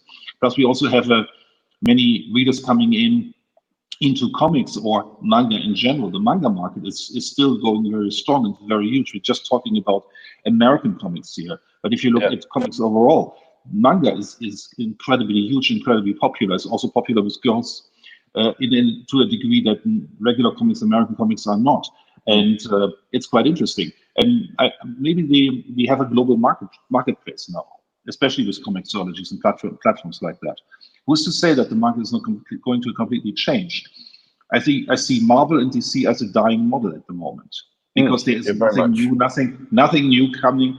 They try to branch out into the young adult market with their new graphic novels, whatever, but they're stretching. There is no new ideas. I think the new ideas coming from different areas, and I think Dave mentioned this a couple of times. The original graphic novel. Brubaker is putting out a original graphic novel again this summer. I already pre-ordered it, and I know I'm going to like it because it's at Brubaker, Sean Phillips, great team, and maybe it's the graphic novel. Maybe it's the graphic novel with original content, getting away from this continuity, because some people were recommending to me Superman to me and said, okay, yeah, Bendis is writing Superman. I said, okay, I missed the last 100 issues. I'm not going into Superman now.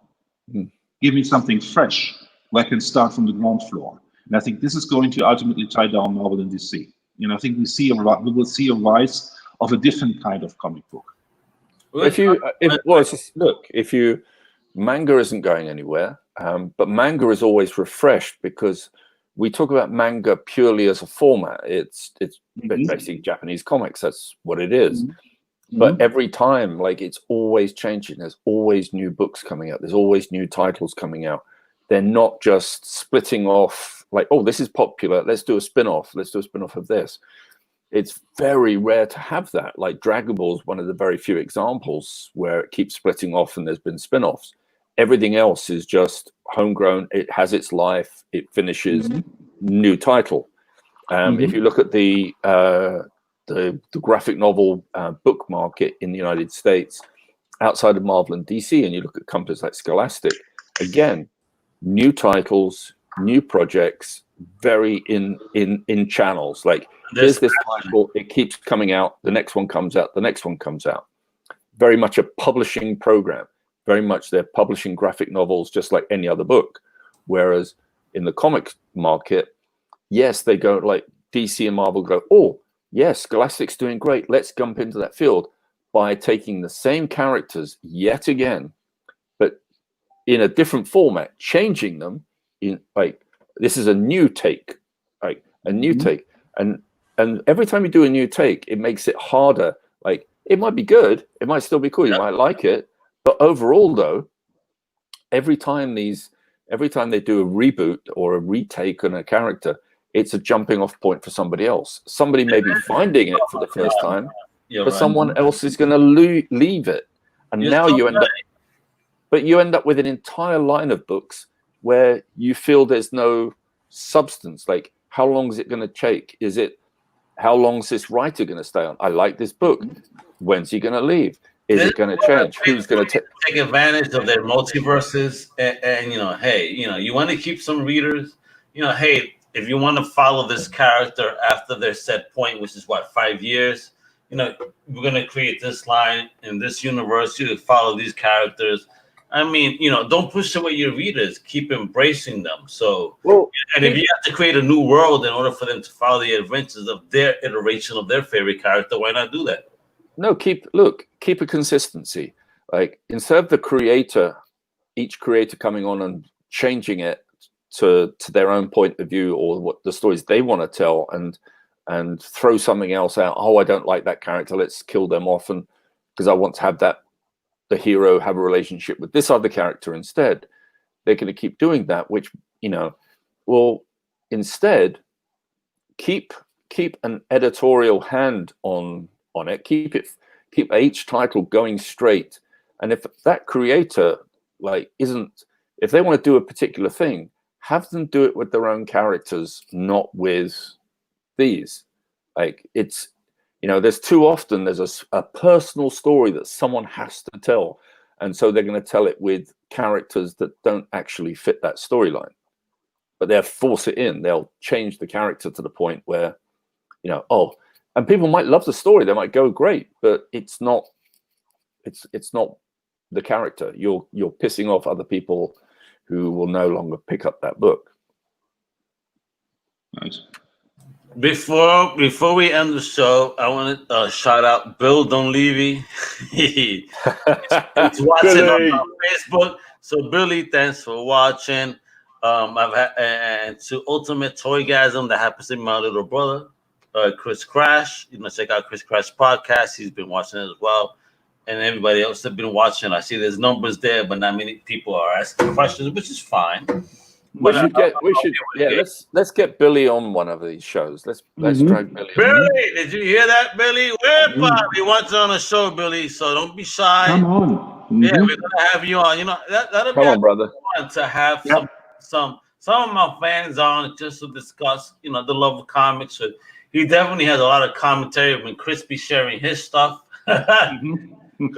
Chris is Twitter boss. So we've been on for a minute, yo. I hope you learned some stuff about Image. Any questions, please continue to send our way. If you have any ideas for shows, send our way. But, you know, this is fun. I mean, Image, you know, thank you for actually being creative. You gave us a different avenue, a different take, a different venue, if you will.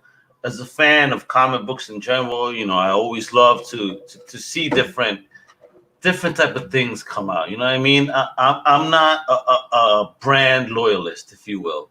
I'm more loyalist to good stories or cool characters, and I'm always willing to check out anything and everything. I don't know how you guys feel about that, but I'm that person. You know what I mean? So if it's good, it's good. If it's bad, it's bad. But if I love it, I love it, and I'm always gonna buy it. You know what I mean? Seriously. Yeah, no, I think Image have shown their resilience now. They've kind of, I think they've, at least for the present, they've found a sweet spot that works for them. Imagine going from indie to not being considered a premier publisher. That's only just one step away from, you know, big two to changing to the big three. Yeah, I you know, there's no reason why at some point Image doesn't go into the top 3 or top 2 even. You know, it's if you look at the way that DC seems to be running things, you know, I can see plenty of opportunity for Image to absolutely. To Not just Image, for many independent publishers, this is a good time because a lot of these indies are actually doing some awesome stuff. You know, I know this is an Image focused show, but this so you know, there's publishers like Vault Comics, Scout Comics, Valiant, you know, still producing some cool stuff. Yeah. You know, Mad Cave, no doubt. You know, with Mark London at the helm. You know, shout out with Battle Cats and even more than that. Black Mask Studios. Yeah, Black Mask. I mean, there's a lot of great stuff there. There's stuff for us. You know, even as we grow maybe out of the big two, please understand that indie offers such a plethora of products for us. The adult, you know, it doesn't have to be kid. Because, like Chris mentioned, DC is doing a lot of YA stuff right now, and it's kicking ass. The YA is the growing market, but you know, I appreciate companies that don't forget about us, the older readers. They also have money that we want to spend. I think what readers who have not discovered Image yet or want to rediscover Image yet is to take into account if you want a creator's unfiltered voice. Image is the place. There is no market research. There is nobody saying, okay, you need to do this with the character because we have this crossover coming up. This is Alex Scott. This is Ed Brubaker. This is Sally Sue DeConnick. This is Matt Fraction. They put out their voice. You might not like it, but you will always get a book that is Matt Fraction. That is always driven by the creator, and that's a great thing. Well, I think what you know, you said it yourself. Image, and I think Image know this, and the retailers know this, that they've reached a point now where people will buy at least the first issue of just about any Image title. It's so when they're making their projections, they kind of know, like, okay, well, you know, people will try it. They know no one's going to lose on the first issue. No one's going to lose any money on the first issue.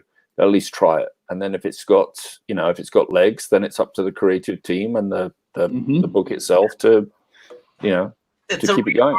The speculator market, in a sense, though, because everybody's actually willing to try not just more than the first issue. To be honest, they try a little bit more. They want that those first 4 core issues, which introduces the universe from a speculation side. I see that, and it's happening. And then we see these products transformed into TV shows and even more than that nowadays. It's pretty cool because, you know, I'm seeing Image do stuff, Dynamite do stuff, IDW do stuff on TV. So, we're getting a chance to see more than the big two, being shown on a much more visual medium than just comic. But I think also what is so appealing about Image to me from a business point of view or from a marketing point of view, and looking at the books, is the Image have really revolutionized the idea of the trade dress. Because what you have in the big two, all the comic book covers look the same. It doesn't really matter what series you buy. And there will be a big promo on it. And this is part of this crossover, this is part of this crossover. What you have in Image Comics is an identity for each series. They will create their own trade dress. If you pick up an issue of Fatal, you see every cover looks very much in the same on-brand design as the whole series is. But it's completely different. No house style. No, it's not a house style. It's individual. No, it's not a house style. It's an individual style for each series. Look at every cover of Fatal. Then look at Saga. They look completely different, but they're their own thing. And every cover in Saga ties into this look. Every series has its own identity, and this is something that is completely lost from the big two. Spider-Man used to have its own look apart from the Fantastic Four, but now every comic book looks the same. This Image, you still have Fatal looks the same, Criminal looks the same, but they look completely different from each other. That's what I'm trying to say. That the bigger plus is of a house style where Image allows the individuality, which is nice because you see it, you appreciate it, and even if you're not a comic fan, but you could be an art fan and see something. Oh shit, this is fire! Let me just buy it because it looks good. No, really. I mean, as far as any house style Image can only really be spotted when you see them spine on, because the Image logo is always in the same place. Yes. Sometimes the back covers as well. There's a sort of they kind of look the same, but front covers, everyone has its own identity. Don't you think that we should cut down this variant cover market? Please cut down a little bit. Well, I think that's up to. I think that's right now. I think the worst offenders are actually Marvel and DC. And absolutely, they're not DC. There's independent companies that do the same nonsense. Like, just stop, please. Consider. Unfortunately, it just shows you that we're in a situation with this industry where it's those variant covers for certain companies. It's the variant covers that keep them in business. Because retailers wind up selling a 1 in 50 for $200. So why wouldn't they look good? You know what I mean? But you see, the speculator market now is smaller, but it's still there. But it may be smaller, but you said it's still there, and it does have actual effect on collectability. Because I'm a reader, but I'm also a collector, to be honest. And they get into some ridiculous positions sometimes where financially, there's as much as I want it, I don't know, because I may want to get spanked, and I don't like some people may like that, but I don't want to get spanked. No, but again, if you look at history, we know that the speculator markets only last for a finite period. So at some point, they're taking the fact. Let me tell you, with what recent releases that I've seen of any first appearance, this speculator market is over it, like white on rice. I mean, totally covered. And it gets insane when you go to the comic shop. Hey, can I have this issue? Oh, but it'll cost you XX. Like, why? It just came out this week, But the speculator market, you say it's small, but I think it still has a large impact, unfortunately, when it comes to the collectability of our individual periodicals. I said that word for you. I was about to say the F word. No, that's not for me. You know who that's for. Yeah. I've already got smacked for that. Well, with that, this is actually a great conversation. I'm going to add some links afterwards into our YouTube, because you know what? In order to entice people to peep it, this is going to be stream exclusive. Like, if you want to hear us, you better watch us on Comic Crew, Twitch, Mixer.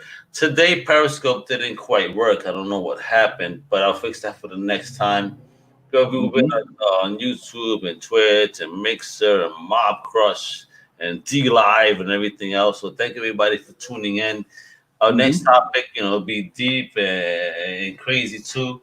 You guys rule, man. Thank you again. Oh shit, we almost did a 2-hour pod. I don't like to allow these, but this conversation was crazy. I love it. It's in this comics. It's in the. It was a big topic. It's a big topic. It is. I'm a big fan of indie. And this is where you too even come in, Dave, with your Atomica art, comics, and all of that. I mean, I'm a big fan of indie. So thank you for bringing us different perspectives in comics. And not just that branded stuff. You yourself are a pioneer, and I'm very honored to have you even on this podcast because you try to make things different and make moves that are for us readers to appreciate. Well, I think it was from my own standpoint. I've always, while I've hey, look, I love the old school Marvel comics, certain DC comics too. So that's what I grew up on. And I still love go back and rereading that stuff. Me too. But for everything that I've published, the different paths I've gone, has always been, well, that market is catered for. Like, I don't need to do that. I need to do what about something else? What else can we do? What else can we try? I was all over Atomica, though. I'll tell you that. All right. Thank you. I really was, and I have the issues in my boxes over there and my garage. So yeah, I supported you from the get, man. You've been a believer in Comic Crew, and I've been a believer in you. And Thanks, with Chris, man, your kick-ass columns. Right now it's going to be 8 minutes from 2:00, folks. That means you have 8 minutes to the debut of Chris's latest column about Penny Dreadful. It's going to be a hot one. Yeah, it is a hot one because I was shocked at the score. I said, holy shit. Wow, I have never seen a score like this from Chris.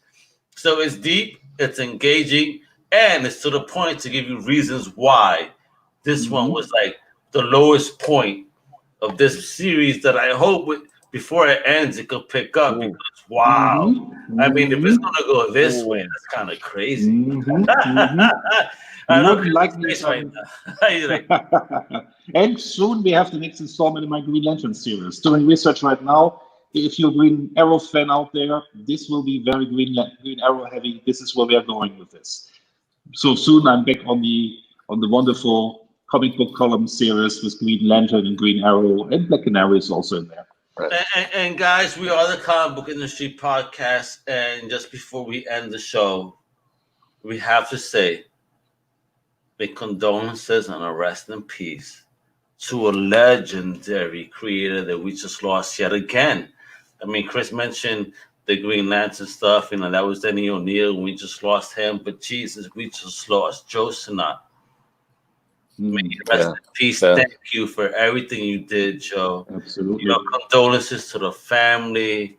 I hope you guys are okay. But this man, he delivered a major impact on myself and every comic book collector, reader, even buyer, if you will. In his lifetime, he lived a long, amazing life. Oh, he's working right up to the end. Yeah, working to the end. Imagine that, So, bless. Thank you for everything, Joe. Rest in peace to a legendary creator. On behalf of myself, the ICC teams, Comic Crusaders, UCPM, Splinter Press, Geekery Magazine. Yeah, much love. Thank you so much. And again, to the family, our condolences. I mean, Dave, before we go, with that huge loss, did you ever get to meet him and chat with him? Yes, yeah, I did briefly once. Yeah, no, it's so this is going to sound very similar to stories you've told about creators you've met before, but literally no line for the guy. Literally, I nearly walked past him myself. It was like I looked down and was like, "What? You're just in it. Yeah, you're just in it." Wow. But really nice, sweet guy. And there's for those of you who don't follow, or hopefully you do follow Bill Sienkiewicz. Bill did a wonderful tribute piece. Dude. Absolutely, it's gorgeous. Bill is after our hearts because when anyone passes, it's like his artistic passion goes straight into this water-based type of artwork or whatever he's doing, and it's beautiful. I mean, you see his heart in every piece when somebody passes. Like, he's had me in tears. Like, this is so beautiful, bro. I hope that when I die, you could draw me. Well, I'll tell you what's so beautiful and what's so touching about the piece he did about Joe is the piece itself is in pencil and ink, and it's only inked halfway through, and he's put on the next to the artwork, he's got the brush down, and he goes like, so it's like he was halfway through it, like, you know, it's like the inker has passed, it's not going to be finished. There you go, that's done. And it was just like, yeah, it's beautiful, right? Bill is the man. Bill, a shout out to Bill Sienkiewicz. You know what I mean? I'm a boy from Greenpoint, which is a big Hispanic / Polish community. Yeah.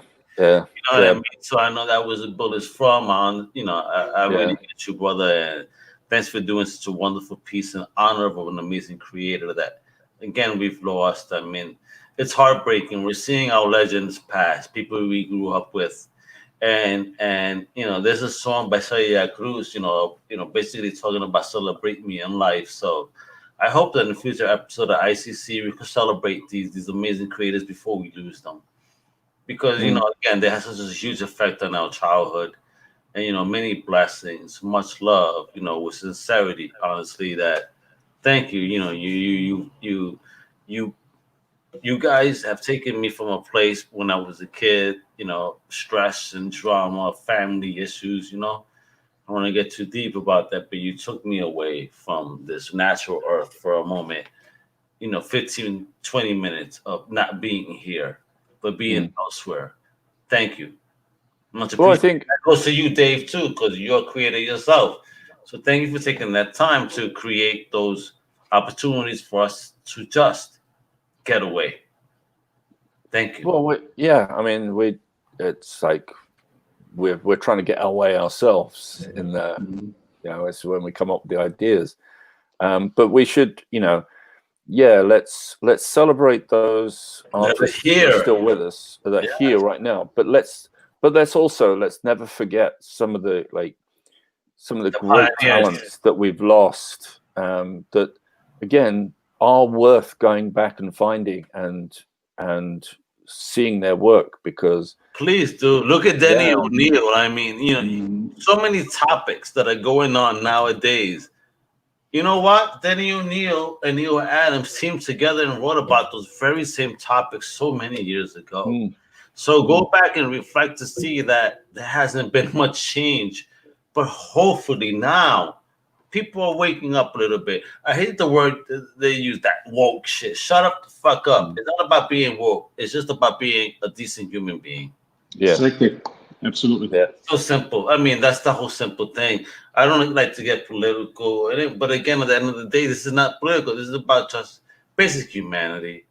And but I would also say your neighbor and love your neighbor, man, regardless of skin and race. Also would like to invite any creator to come on our program, because this is a place where we discuss comics in a positive manner, because we are not looking for controversy. We're not looking to criticize anyone over harshly or anything. But it's about comments, baby. Exactly. It's about positivity. It's about looking at the art, at the contribution and the love of the medium. And we are all friends here. And we all have been friends for many, many years. And if there's a creator, shoot us a line. If you want to come on, we can discuss this, please.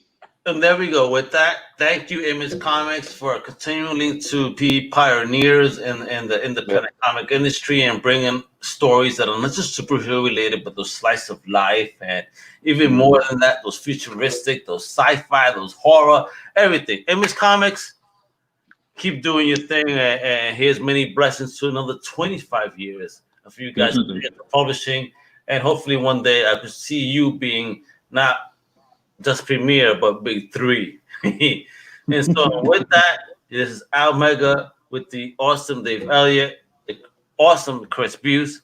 His article's live now, guys. right? It's 2 All right. o'clock. You better go check Uh-oh. that shit out right now. Go Right? read it now. Yeah, and with that, we're out, man. Much love. Thanks for tuning Much in and love. listening Stay today. safe. Bye-bye. All right. And next time, wait, guys, before we go, what are we gonna cover next time, or should we just leave it as a tease? Is it creative? Shop, Dave? Well, we were gonna touch on a couple of things. We were gonna do a 101 today, but we just ran out of time. Mhm. Yeah, we're 2 hours, so we do it next week then, and we're not even, what, I would love to make ICC weekly. Fuck that, but it's all about our time. So if you're ready, we'll come back next week. Otherwise, our normal schedule of every 2 weeks. But if you're ready for a weekly show, DM us, PM us, whatever it takes, because I want to know. Don't you love the ICC? And with that, thank you guys for joining us. This is Omega, Dave, Chris, and we out. Hasta la próxima. Bye-bye. Much love, man. Thanks. Bye-bye. Take care, everyone. Bye. All right, take care.